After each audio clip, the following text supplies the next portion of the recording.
એ મગજની સામાન્ય ક્રિયા છે. તમે આજે જે કંઈ વાંચ્યું એમાંથી 66% તમે આવતીકાલે ભૂલી જવાના છો. પછી જો એનું પુનરાવર્તન કરો તો એમાંથી અમુક ટકા યાદ રહેવાનું છે. એની વિગતમાં નથી પડતો, પણ ભૂલવું એ સામાન્ય પ્રક્રિયા છે. એટલે ભૂલવાની બાબતથી બહુ ડરો નહીં.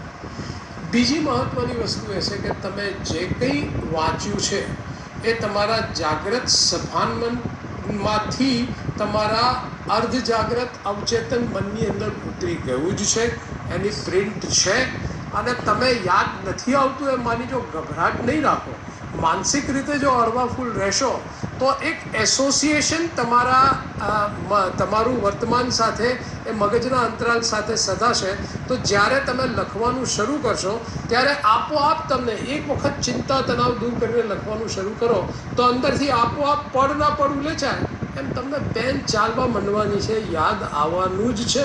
એટલે માત્ર એટલું જ રાખો, મેં વાંચ્યું છે બરાબર છે, જે છે મારા સુસુપ્ત મનમાં સંગ્રહાયેલું છે એ મને જેમ પેલી આમ બત્તી ના થાય એમ બત્તી થાય, એકદમ ફ્લેશ થશે, ઝબકારો થશે, યાદ આવશે, તમે લખવાનું. એટલે મહેશભાઈ આમાં એવું કહી શકાય કે જેમ ધારો કે આપણે કમ્પ્યુટર ઉપર કોઈ ડેટા સાચવતા હોઈએ છીએ, પછી ડિલીટ કર્યા પછી રિસાયકલ બિનમાંથી પણ મળી જતો હોય છે, એવી રીતે કદાચ મગજને પણ એ રીતે રિસાયકલ બિનને એક્ટિવેટ કરતાં આપણે થોડું ટેવાવું પડે એવું તમને લાગે છે? બિલકુલ. 100 કોમ્પ્યુટરોને ભેગા કરો એટલી મગજમાં તાકાત છે.